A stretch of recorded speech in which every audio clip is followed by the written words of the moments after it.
Metal Gear Solid, an iconic game from the PlayStation 1 era, now in board game form. Let's open it up and see what's inside.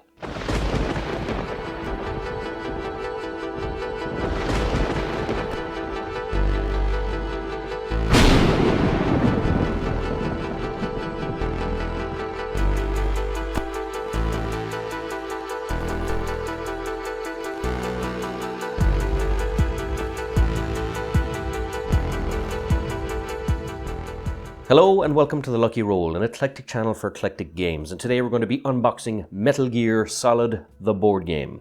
Now this is a game by Emerson Matsuuchi and is produced by Come On Games. Now Metal Gear Solid, for anyone who is living under a rock, was a tactical espionage action computer game that was released on the PlayStation 1. It was groundbreaking. It was an incredible game that focused on storytelling, on stealth, and a lot of really unconventional gimmicks in a game that you wouldn't have seen before. It was, quite frankly, an incredible game. It was the first one I had played of the series and remains one of my favorites to this day. The board game is based completely on that computer game. It's also including some of the VR missions from that computer game. So there's kind of scenarios in this that are not part of the actual campaign, but the campaign of the board game itself does follow the scenarios. Now it's for 1 to 4 players, 14 plus, and it has all the major characters in the game. Now what makes this interesting is, even though it's 1 to 4 players, the initial part of the campaign is 1 player, because that's when Solid Snake is on his own. Now there might be some spoilers, so fair warning, but I'm not going to throw out too many. It becomes a 2-player game when Solid Snake meets Merrill, and then when Merrill and Solid Snake meet Hal Emmerich, it becomes a 3-player game, and then finally with Grey Fox it becomes a 4-player game. So even though it's a 4-player game, only a quarter of it is 4-player, and that's towards the end of the campaign. So you could say that half of it is 3-player, 3/4 of it is 2-player, and the full game is single-player. So just something to bear in mind. But also the VR missions, I'm sure, allows you to kind of make or do custom ideas in games. Now it's a beautiful looking game and one that I'm very much looking forward to trying. So let's open it up and see what we have inside.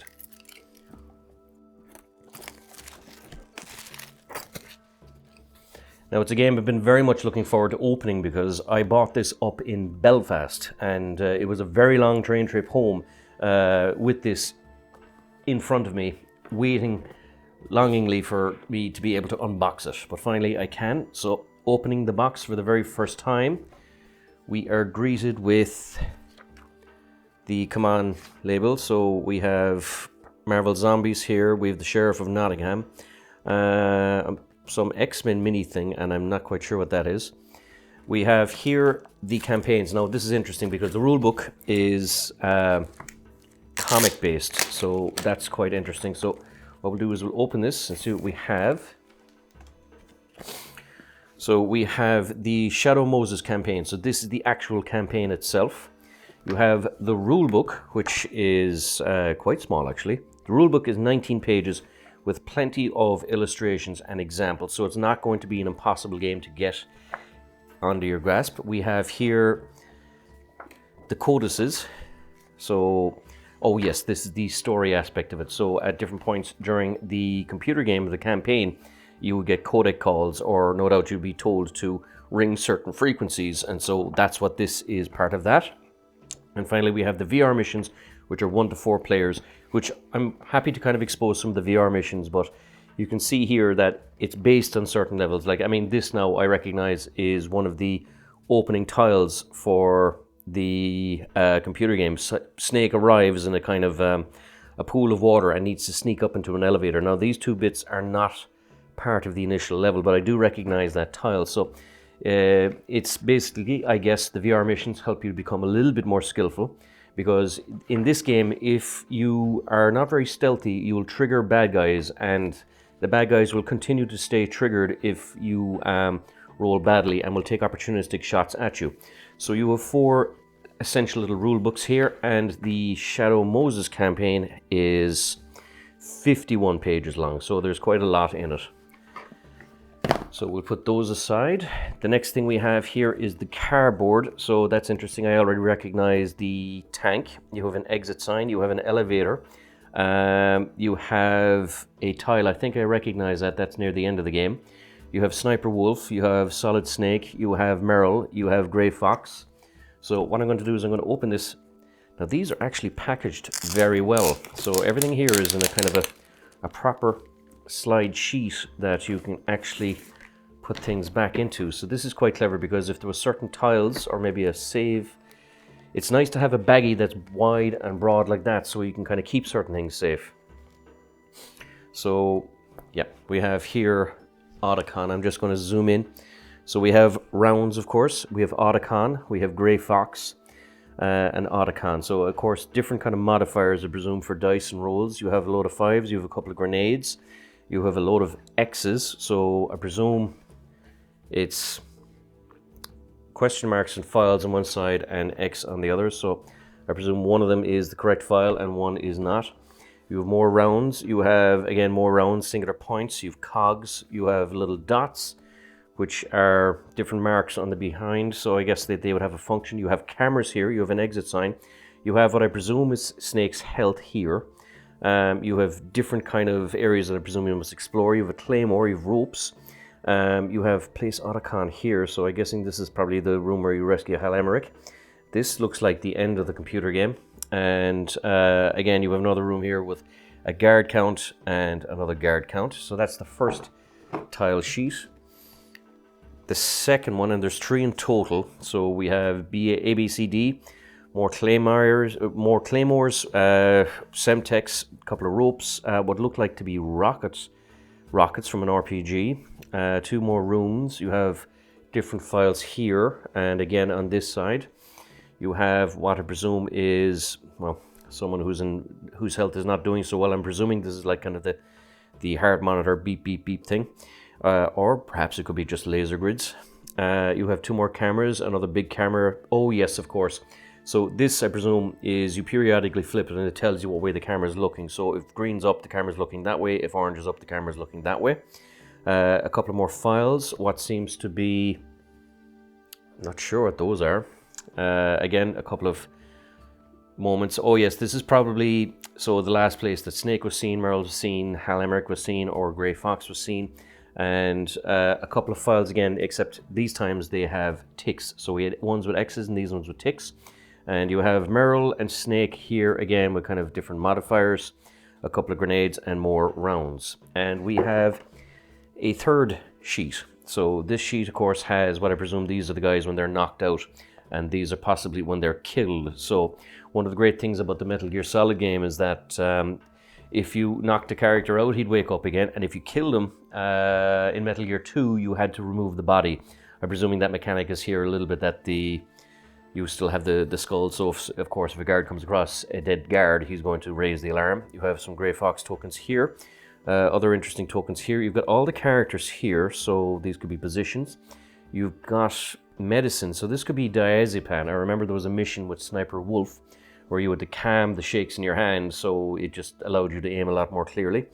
Again, more characters, more claymores, the actual tank, which was a great level, and the tank is double-sided, and again the 2 largely double-sided icons in this time, but here you have what are possibly different room tokens or different things that you access, and you get different rewards or different locks. So those are possibly padlocked doors or keypads that you have to kind of see what you can get on the background. We have here some of the terrain. Now this is the cargo dock. And I actually recognize it because at the start of the game, this is where Snake comes out, and you have 1 or 2 guards wandering around here. So you can kind of see from the board that it's self-explanatory. I presume if a guard ends up here, he can turn anyway. That if a guard starts here, he will come out here. So this could be a spawn point. This was where the elevator was. So this opening mission was that Solid Snake had to make his way to the elevator over here.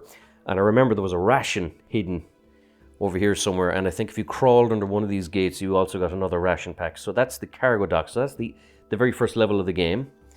We have here Heliport B. So I remember this as well, actually. This was outside. Heliport A, Heliport B. So as you can see, the map expands to at least 4 tiles long. So I can actually see it here that there is, the whole heliport is here. I'm going to see if I can find part 4, and it is. So I'm just going to zoom out a little bit, and you can kind of see a sense of scale of the size of the board. So this was very interesting as well, because I remember Snake came out here for the after he kind of infiltrated and went up the elevator. He came out here, and there was a couple of more wandering guards. There was a helipad, but there was no helicopter here. And what you needed to do is you needed to infiltrate the actual base either up here or at the side. So it's actually really cool seeing the computer game level kind of outlined like this, and being able to play the game again. So it goes through, part of the fun of this game is going to be recognizing locations from the actual computer game itself. But I have to say, this looks pretty cool. It's fairly distinctive. You've got red borders, of course, which would show or highlight terrain that is impassable. I'm sure line of sight would impact. You also have black borders here with doors and walls and things like that, so you can kind of sneak and do whatever you need to do. So again, it's pretty cool that I've recognized 2 of the actual boards. I remember this is the offices in the computer game, or it's the laboratory. So I remember getting some interesting equipment there. In this one, we have the interrogation room. So I remember Snake actually started in here, was able to break out, or perhaps this is where you found one of the people you were looking for. I won't say his name. But I remember Snake was tortured here. And I recently bought the computer game on the Nintendo Switch. And I had forgotten how much you have to button mash to resist the torture, and I had forgotten how much of a pain it is in your hand. Now, it could be that I'm about 20 years older, but I was hitting that button as long as and as hard as I could, and I could not pass the level. I eventually had to put the Joy-Con on the ground and just tap like that to actually sustain the torture. But I digress. This is the actual torture room. I remember it from the computer game. This is the blast furnace. So again, I remember this as well, that one of the cool things in the computer game is that there was a key card that you had to subject to cold and hot temperatures. So you had to bring a key card here to get it to change. This, of course, is the opening room. This is the holding cells.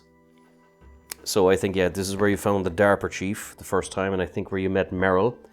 And there is quite a lot of tiles here. So the next one is the armory. Yes, I remember the armory because there was a lot of really cool things in here.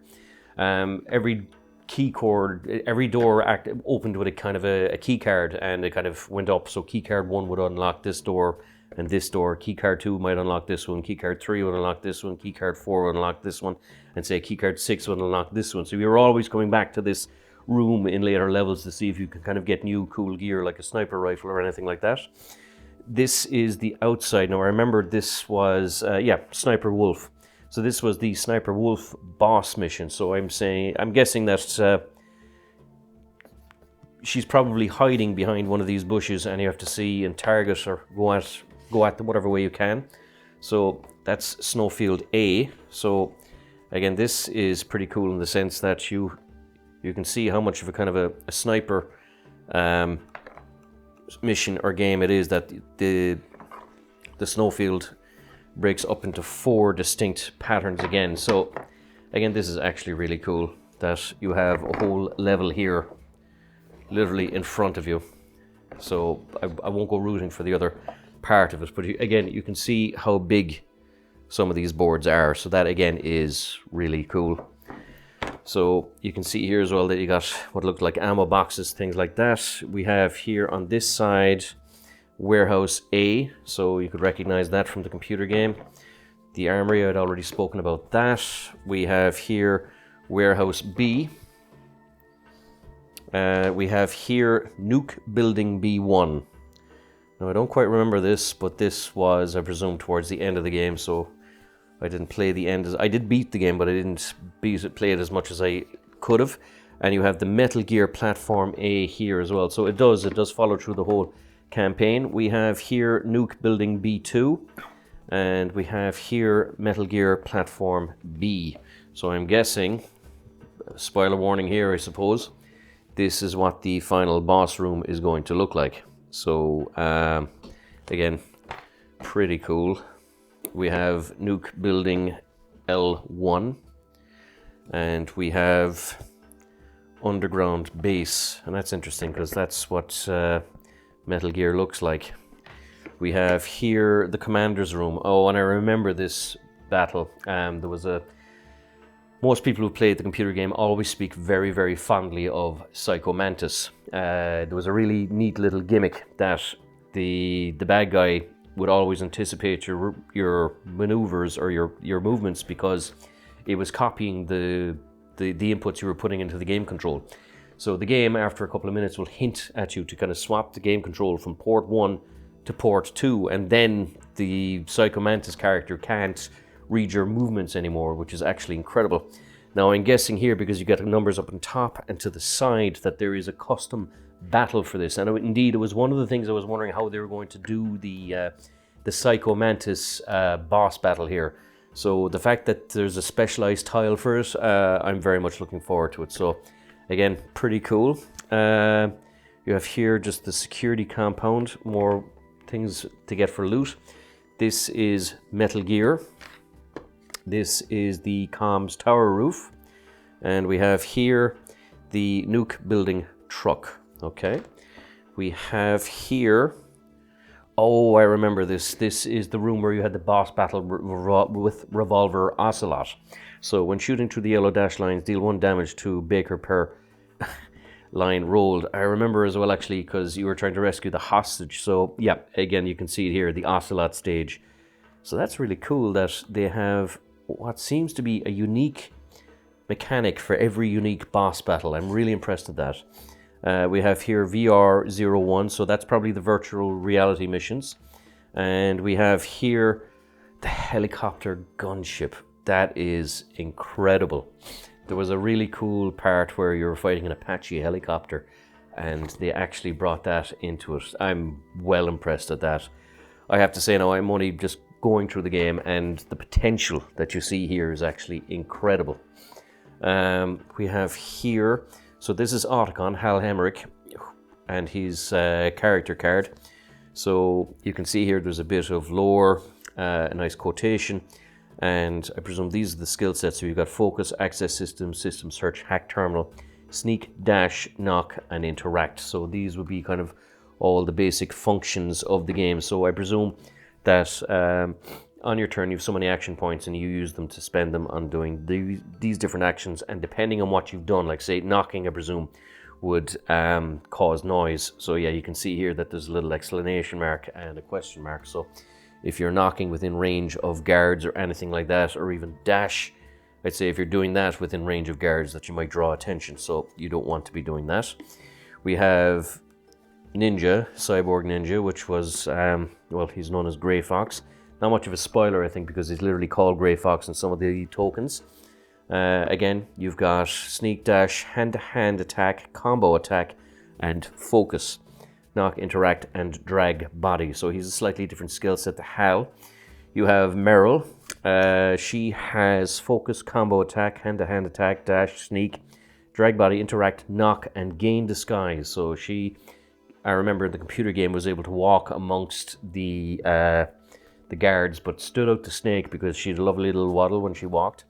And this is Solid Snake, the man himself. Sneak, dash, hand-to-hand attack, combo attack, focus, silent takedown, knock, interact, and drag body. So again, they all have their own unique little skill sets. And these are some of the bosses. You have Revolver Ocelot, which is really cool. So ricochet shot, elusive, ricochet shot, that hurt. Seems to be double-sided. Oh, of course. So you have these, what seems to be the standard campaign one here, and a VR mission here. So you can actually do VR missions with the bosses. That's actually really cool. You have Metal Gear Rex, so of course he would naturally have his own card. And I don't see a VR function on that. And you have the tank. Okay, so you have Metal Gear Rex on one side and the actual tank in the game on the other. You have Liquid Snake. Again, we have the VR mission side, and we have the helicopter gunship side. Pretty cool. You have Psycho Mantis, the VR mission side, and the standard story side. We have Sniper Wolf, the VR mission side, and the standard story side. And we have Vulcan Raven, Shaman and Shaman, I think, if I remember the codec properly. So you have the VR side and you have the actual mission side. So those are the character cards. We have here what seem to be Active Guard order card, Active Guard reaction card, card reaction deck, guard order deck. Oh, perfect. So yeah, this is just kind of a placeholder for cards. So I presume you take up and down on both sides, and just a guard dashboard Metal Gear Solid board game. Again, I like that in the sense that these things are double-sided, so they took care to kind of make sure it wasn't just kind of brown plain cardboard on the other side. We have here a nice little lid to keep your minis in one piece. We have a memory box. So like I said, it was a PlayStation 1 game, and the old PlayStation memory cards would be, it's in the shape of one of the old PlayStation memory cards. So I presume you open that and you kind of save your progress. That's cute. I have to say that's a nice touch. We have here equipment and Ocelot Reload. So we have equipment cards and we have what I presume are boss behavior cards.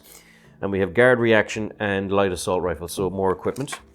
We have the dice here. Now there's a lot of them. 1, 2, 3, 4, 5, 6, 7 black dice. 1, 2, 3, 4, 5, 6, 7 white dice.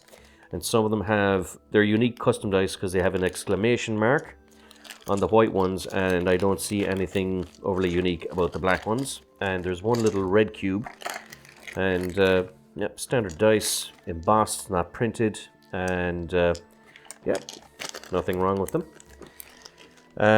We have to have a look at some of these minis. So we'll start with the guards. So yeah, pretty good design, I have to say. And yes, you can see here now as well that there's a little point, so I presume that indicates where the guard is facing. But yeah, absolutely nothing wrong with this. Very good detail.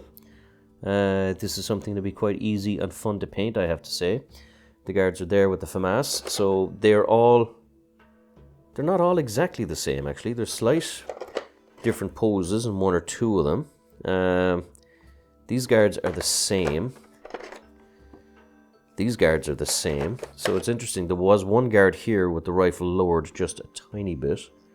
But the rest of them seem to be the same. Not sure why, but again, how bad. I'm not going to complain about guards having extra poses. I'm going to put this up here because the other figures are stealing the focus a little bit. So most of the guards are like this fella, but there is one guy who's unique here. You have other guards that are slightly at, well, not at rest, but the rifle is more slung to the ready rather than into the shoulder ready to shoot. Again, a common enough one that I don't know why there's one. Oh, of course. This may be a little bit of a spoiler here, but this may be Meryl. There was one time she's dressed up as an enemy soldier and you're looking for a distinct difference, so this could be it. I could be wrong now on that. Could be just be fanboying a little bit too much. This is Liquid Snake, and again you can see that he has the direction pointed, but pretty cool pose. He's got his six-pack out, which is amusing given how cold it is up in Alaska, but the camera the red color doesn't do it justice, but there is a nice bit of detail here, so I'm pretty sure that this would take a nice coat of paint very easily and very well. We have Vulcan Raven here, he doesn't want to come out. So we have Vulcan with his huge, stupid amount of ammunition here in the back with his Gatling gun. Again, pretty cool. Really nice mini. It seems very shiny on the camera, but in real life the model looks excellent. So even if you never kind of put a bit of paint on these, it still would look very, very well. The next one, of course, is Sniper Wolf. Now, unfortunately, it's no wonder she's missing Solid Snake because her rifle's bent a little bit, but those are easily fixed. So if there's a little hot water trick you can do with these sometimes. And you have, of course, the wolf with her. Sniper Wolf, and yep. Lovely detailed model. You have Psycho Mantis, which was one of the classic boss battles in the game, and one I'm very much looking forward to trying out here. And you can see that he was kind of floating around the place, and this is all Office Detrius here on the bottom that he's flying across on. And you have here Revolver Ocelot, who is a fantastic character in the game series. He's actually a Russian which has a kind of an obsession with cowboy films, so he always uses a revolver in combat. You see a young version of him in Metal Gear Solid 3, which if you only ever play 2 of the Metal Gear games, Metal Gear Solid 1 and Metal Gear Solid 3 are the ones to play. But Ocelot has a prominent part in both. But again, a great character, and I'm looking forward to that unique boss battle. We have here, oh, I tell a lie, this is Meryl, dressed as the guard. So as you can see, she's slightly more effeminate, so I was crediting this guy with being her, which is not the case. So again, there is one, that's possibly actually a player aid as well, of course. I remember looking at the cards, you could kind of disguise yourself as guards now and again, so you probably move around like that and they don't do anything. You have Hal Emmerich, or Otacon, as he likes to be called.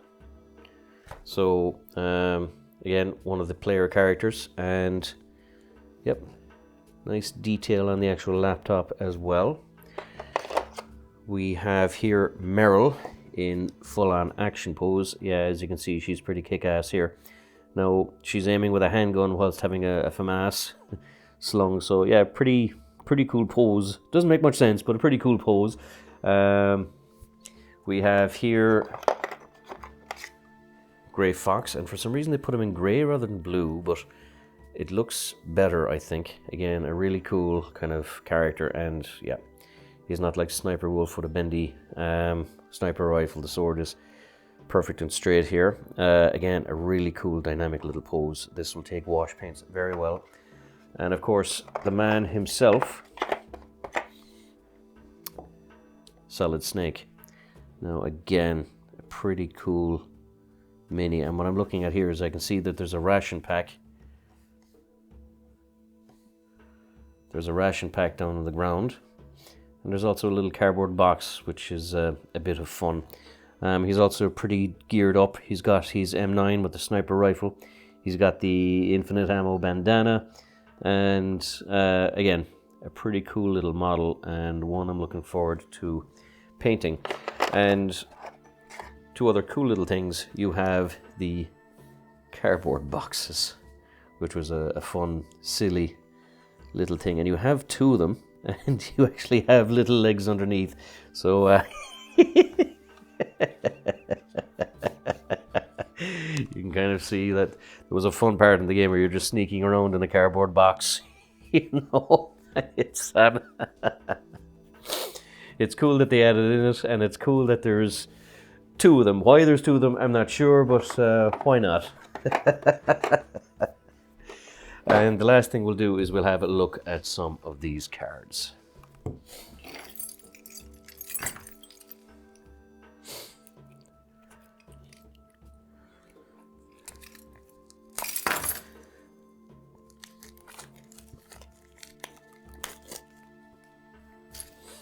So we have a guard reaction deck. So yes, I can see it now that depending on the state of alertness, if you come across a dead character, the guard does this. If you come across someone who's hurt or unconscious, they do this.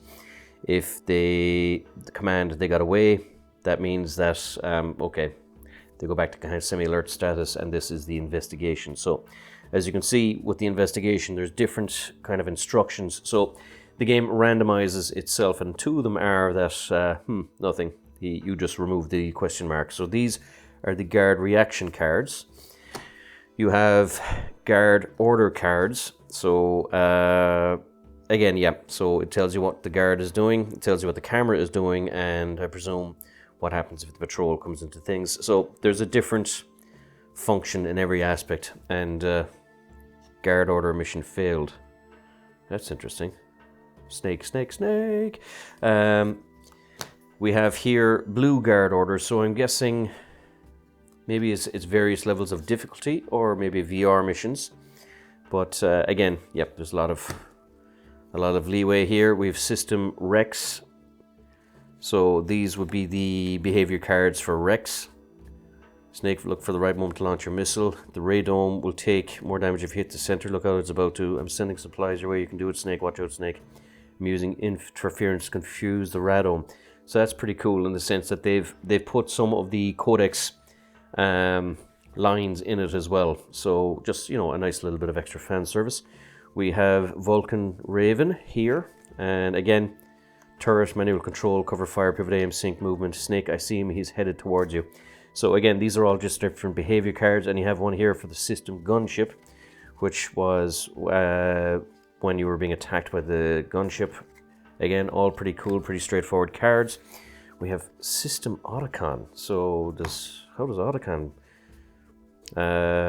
Maybe these are different. I don't know. Would you fight Otacon at one point? I don't think so. But maybe for the VR missions, or maybe these are just specialist cards that Otacon has. And you have terminal reference. You have disguised Merrill reference, so kind of a just basically reference card. You have Metal Gear boss stage, Sniper Wolf boss stage. So these are pretty cool. It's just telling you what's happening. I won't go to the other sides because there's not much. I don't want to spoil anything either. So we've Sniper Wolf boss stages. You have helicopter gunship boss stages. You have the Nikita. I remember this was the controllable missile launcher. So that's an interesting little thing. You have the tank boss stage. You have the boss stage reference card. You have starting equipment for Otacon. So Otacon will start with some rations and stealth camouflage. You have the starting equipment for Grey Fox, and he has 3 cards here. So he starts with the high frequency blade, the arm cannon, and a stealth camouflage. You have Merrill. She starts with the light assault rifle, which I believe is the French FAMAS, and a 50 cal handgun. Good lord. But yep, although that's what those cards are, all pretty interesting little things. So we'll check what's in here. More equipment cards, I'd say. A lot of them, of course, would be for Snake, because Snake was the one who would kind of equip most things. But who's to say that you couldn't give equipment to other characters? So yeah, there's a lot of equipment cards here. So we'll put them aside and we'll have a look. We've the 45 cal pistol. And of course, you notice that there's no, there's a laser sight, but there's also no silencer. So the first one is loud. You have rations. You have a shaft grenade. So these were used to kind of blind cameras. Stun grenade, self-explanatory. A C4, more rations. A standard grenade, claymore mines. The Nikita, which was a kind of a self-guided launch missile. So you pressed right, it would turn right. You pressed up, it would go up. Pressed left, it would turn left. So you kind of flew it through a maze to blow something up. Cardboard box A. Medicine. Use any time during your turn to refresh all your focus tokens, then discard this card. So that's interesting. So that's what some of those medicine icons were like. You have rations. You have card key level 3. You have the gas mask. You have rations. You have rope. The missile launcher. Sniper rifle. Pentazine. So this was, we may re-roll any one of these dice once. So this was for the sniper mission, but basically, yeah, it just gives you a re-roll. You have the handkerchief. You have the body armor. Card key level 4, yeah, the infinite ammo bandana. Do not discard rifle bullet when using weapons. You have the pistol suppressor, so yeah, the pistol is useless until you get this thing. The assault rifle, a time bomb, cardboard box B, so that's why you had 2 of them. You have night vision goggles, thermal goggles, stealth camouflage, PAL card key, and the rifle suppressor. Now the PAL card key, I won't spoil it, but there is something unique about this. And it leads you to run around the place a fair bit. So those are the equipment. Stop, do not shuffle this deck, equipment deck. Oops.